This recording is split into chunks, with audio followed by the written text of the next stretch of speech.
So welcome everyone to this video of Nadi Navamsa. Okay.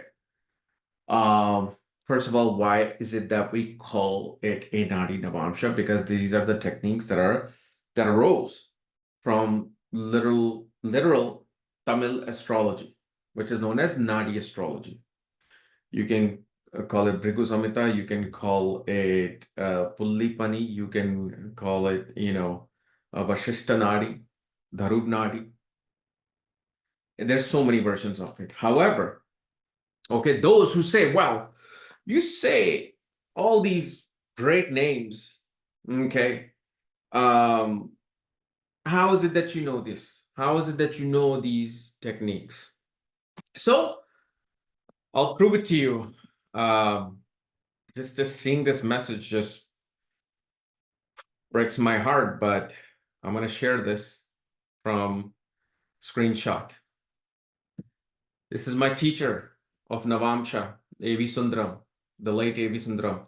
The last message I sent to him after he passed away, and maybe a few months after he passed away. Just hoping I would get a reply from you, as I always did. I do feel you may have the siddhis to even communicate from the other side over this message. Even a high would be enough for me. I have over literally 4 to 5 months worth of messages on Facebook talking about techniques, age activations technique. Mainly my whole thing with him was about Navamsha. And he also gave me, techniques to look at how when a person per planet can get activated. It's a very simple technique that I even showed in my last lesson of my Nadi Nadi course. Okay. So this is one part. Okay. Here he is wishing me a happy Diwali. Okay. And this is one of the crux of the messages that I used to get from him. How he's giving this technique. In D9, you take the D1 Lagna Rashi, D1 7th Rashi, go to the D9, find the planets through these Rashis. They influence your marriage life. Example, Taurus Lagna, 7 in Scorpio, check in D9. The planet in Scorpio is the problem for the native and planet in Taurus for the partner. Okay, so what he's saying is this. You have an Aries ascendant. So this is one technique of looking at the sign of your 1st and 7th house and seeing them in Navamsha. And if any planet is placed there, that is going to become the problem. But you may not always get planets in those particular signs in the Navamsha. But there's another technique that I'm going to show, which is to use the lords. Okay, use the lords in the Navamsha for the similar pattern of technique. Okay. That means your 7th house is going to be Libra. Okay. And let's say the 7th Lord Venus goes into the sign of Virgo. That becomes the problem of your spouse. Your ascendant Lord goes into the sign of Aquarius. That becomes your problem. And within the marriage, these two things become the reason behind the disharmony in 100% of the marriages. There's no marriage, even the gods didn't have great marriages, which we know in the stories. This is one of those techniques. There's huge amounts. Okay. So this is the chart that I've taken from my YouTube post that I asked for the survey, and everybody wanted Nadi Navamsha. And at the same time, I asked to give birth detail so I can show this. So for example, first of all, besides this technique that we're going to discuss, the first thing you look at, okay, that in the Navamsha, this person is a Gemini ascendant. Okay. This is the Navamsha D9. Gemini ascendant. Now, the very first question, like I said, even in the last video, And these are, and again, this is not my words of wisdom that I'm giving you. This is what A.V. Sundaram actually told me. Why do you have a Gemini ascendant in Navamsha? Why? What purpose? Why didn't the cosmos say that this person whose chart I'm looking at should be born as a Taurus, should be born as a Cancer? Why smack in the middle Gemini? There has to be some purpose. Well, the purpose comes through this. You go back to the birth chart. You see where the sign of Gemini is.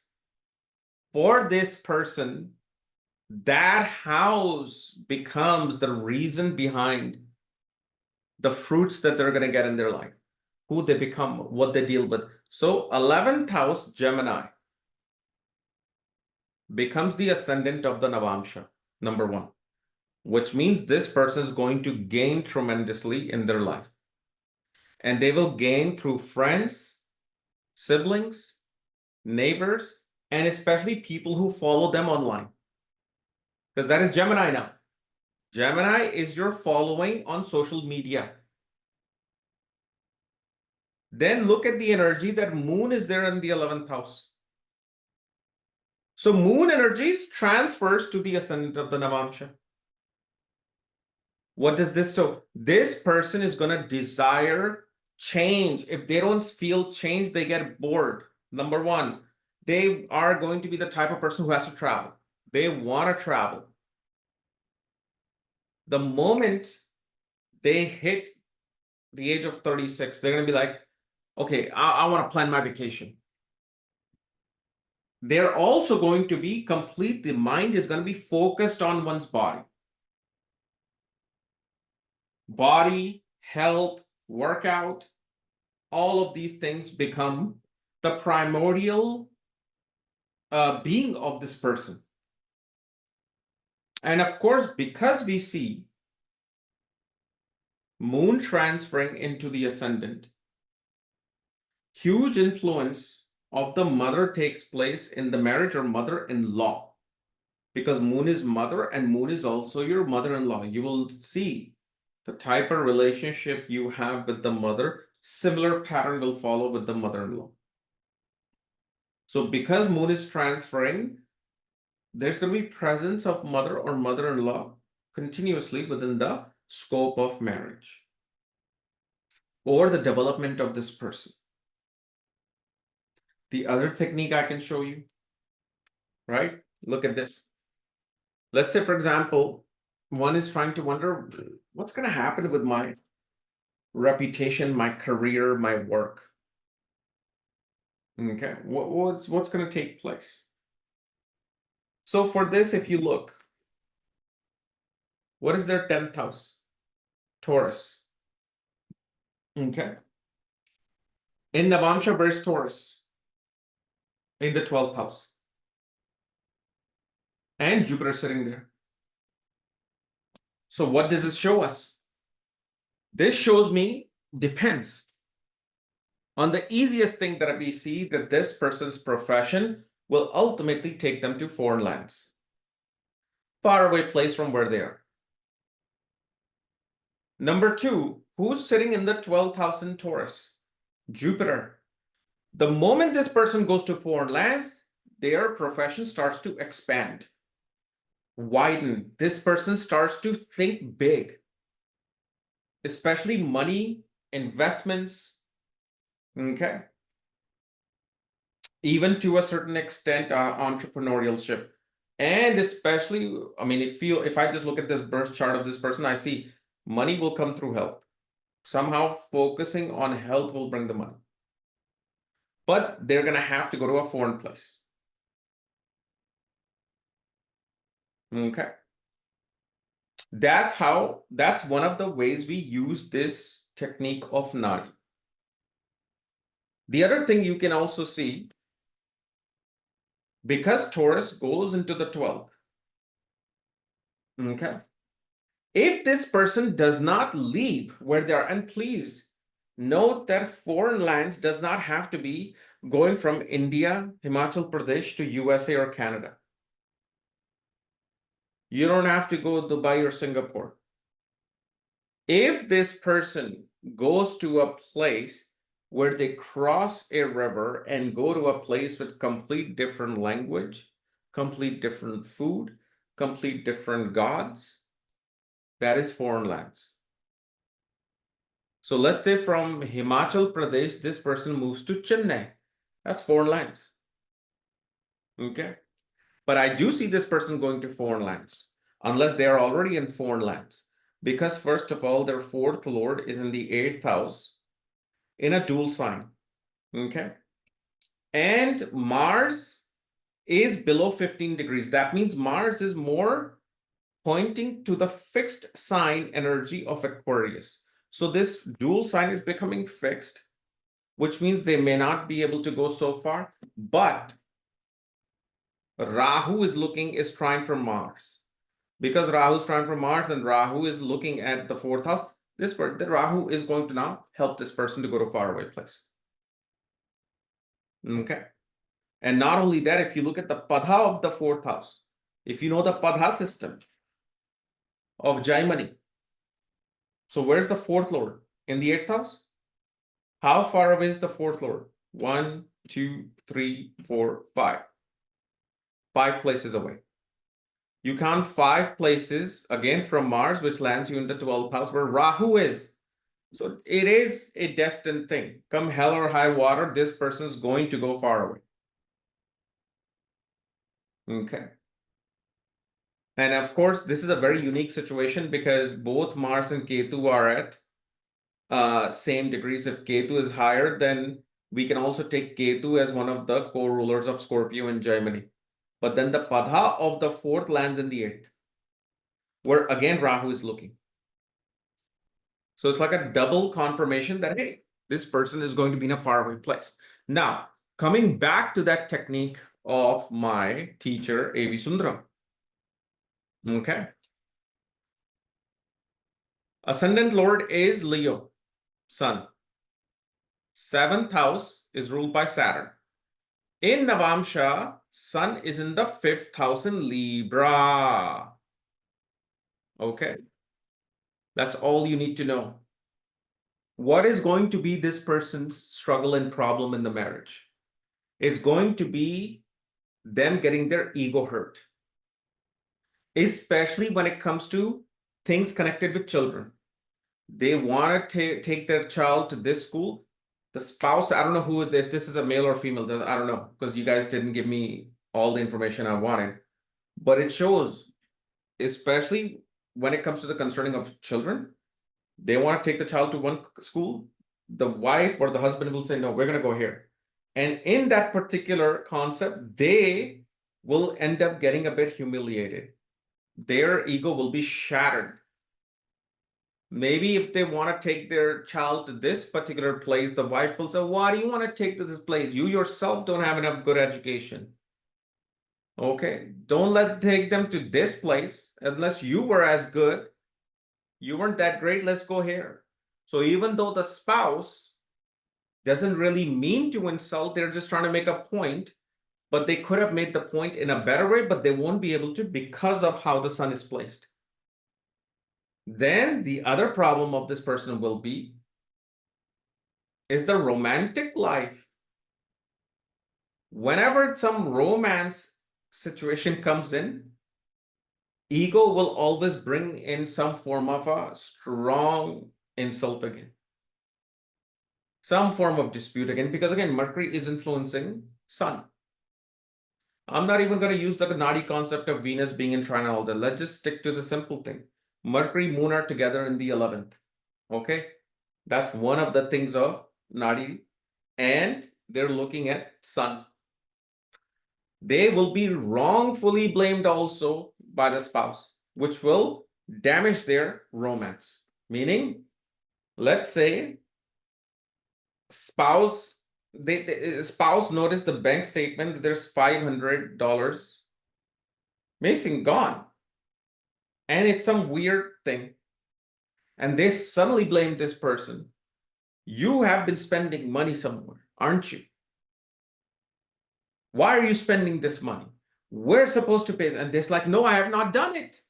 I've not spent the 500. What are you talking? Yes, you did. You did.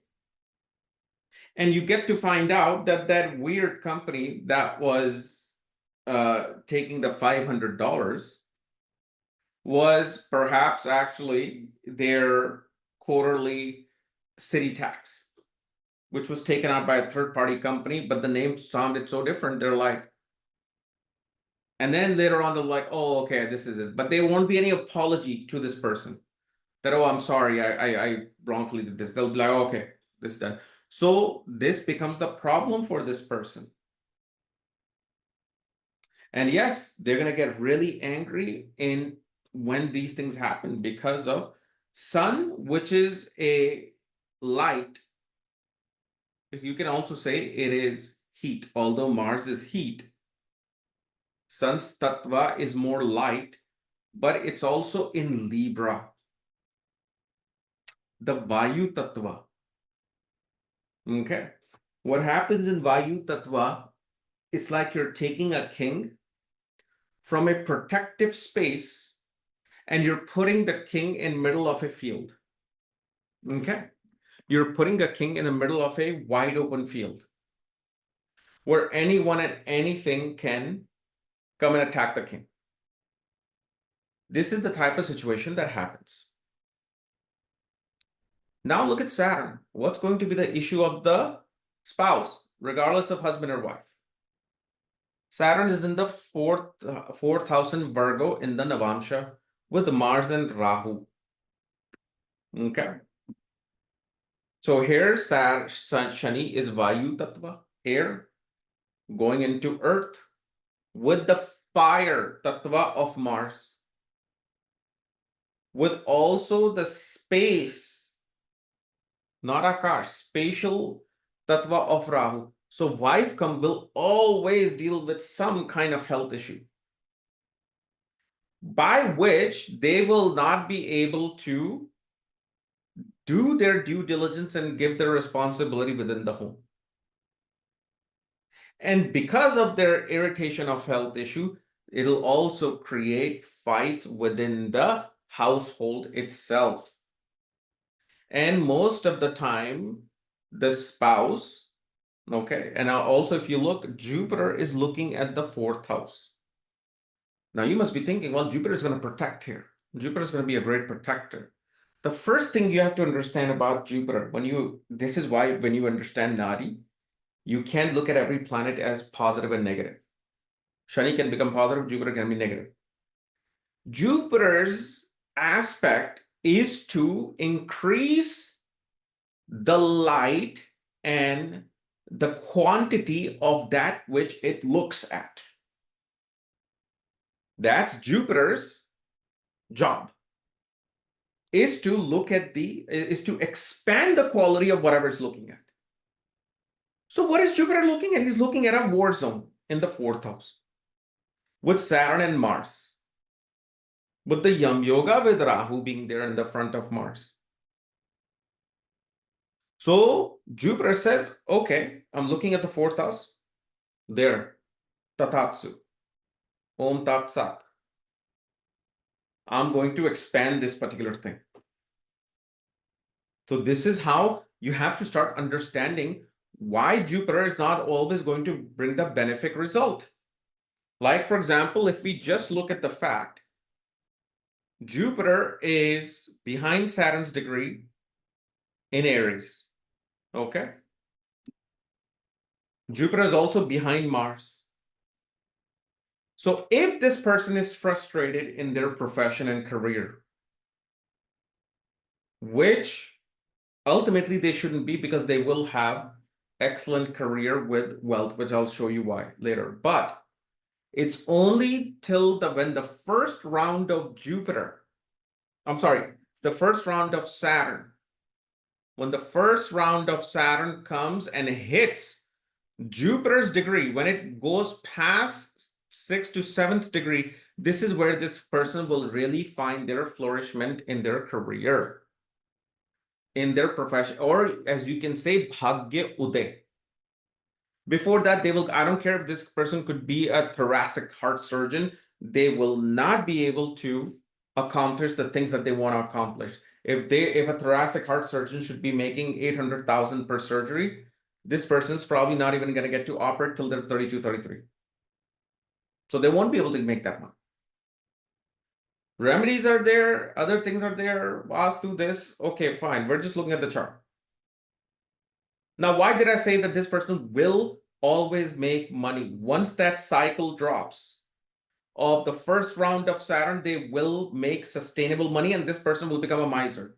They will be, because of the struggle that they will go through in the first half of life, they're going to save most of their money and they will be far off compared to other people. Why? Saturn goes into which sign? Virgo. Okay.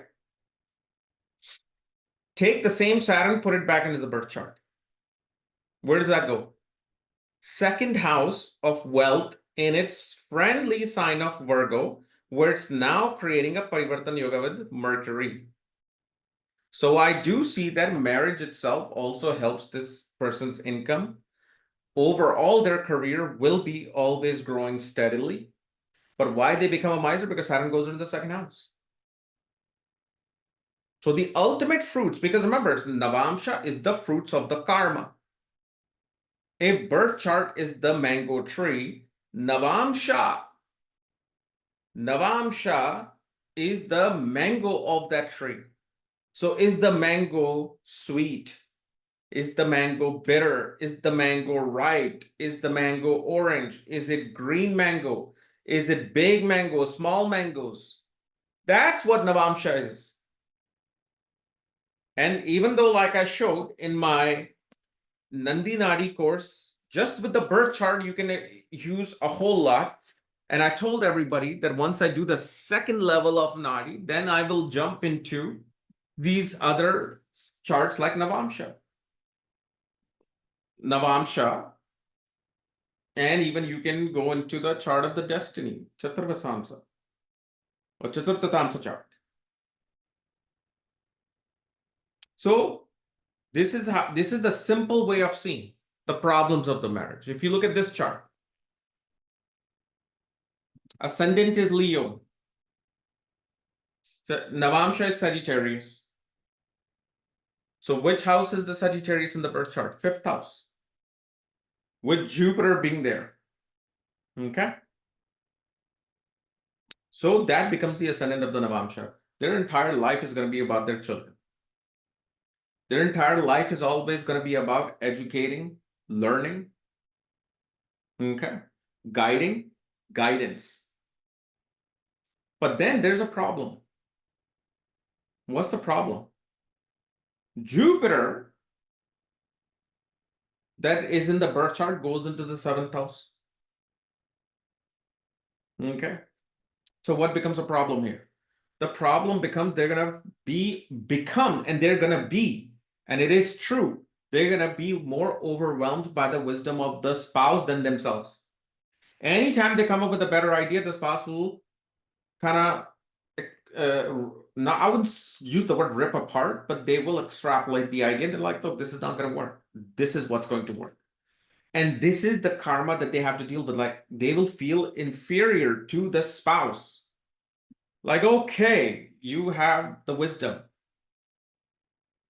Apparently, whatever I say doesn't work. Even though their things would work in their own life and world. But in the context of that unionship of marriage, they're going to deal with that.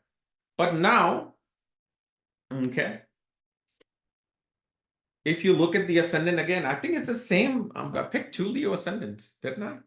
Yeah, I picked two Leo ascendants. Okay.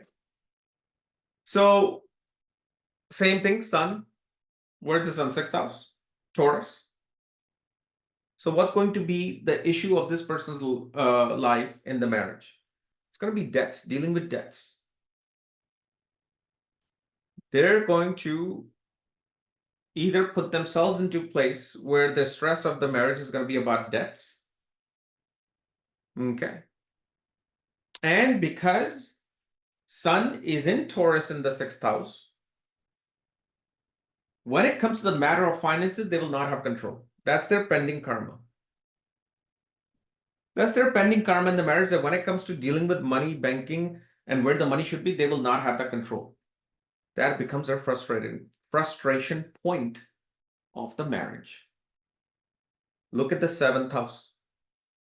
Saturn, 4th house with Rahu in Pisces, aspected by Mercury, aspected by Mars. So you will see one of the big complaints of the spouse is going to be wanting to have a bigger home. Number one. Spouse is going to become very suspicious about everything. You know, like how spouse will be like, oh, I think someone's doing black magic on me.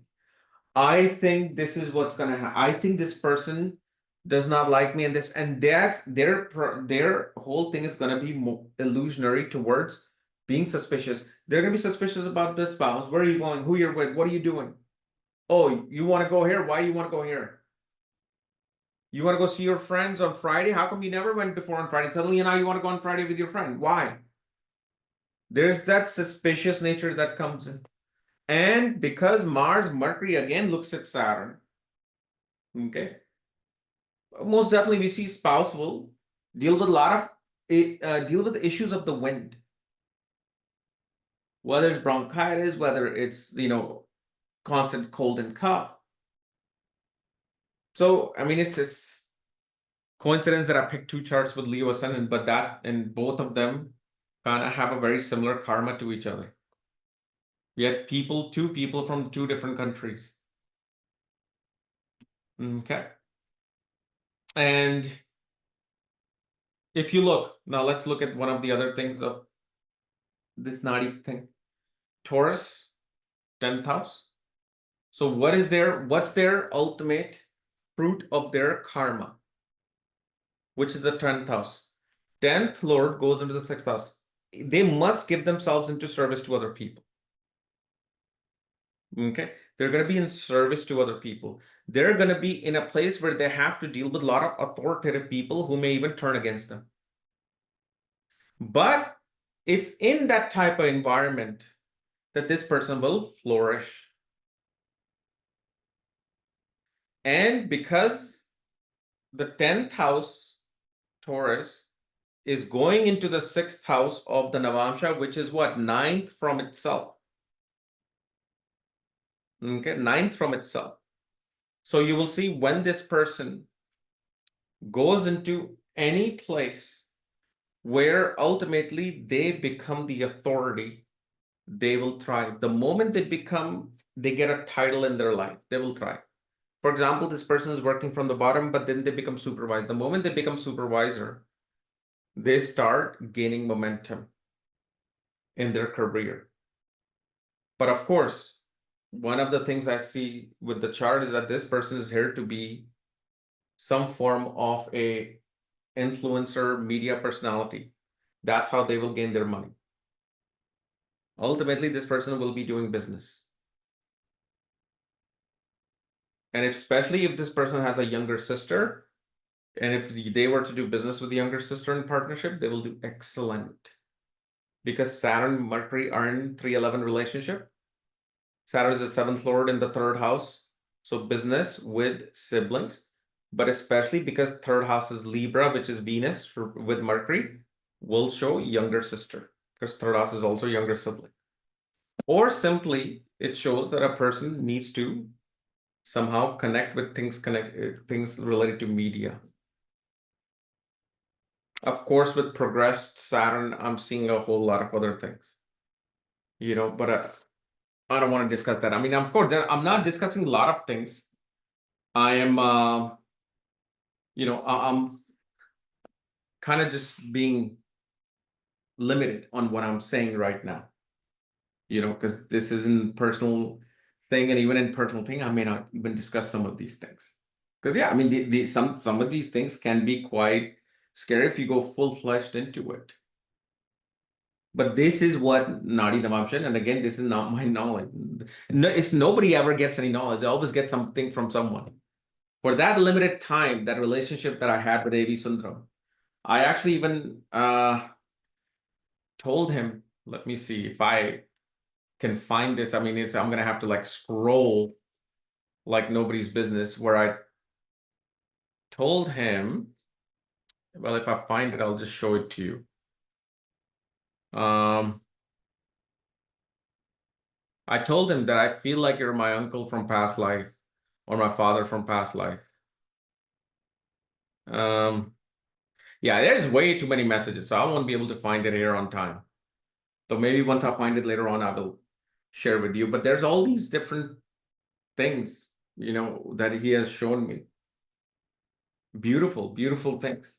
Okay. So that's the thing about luck. Sometimes your karma just brings you a little bit of luck in that time and you just gain this much of knowledge. Like, okay.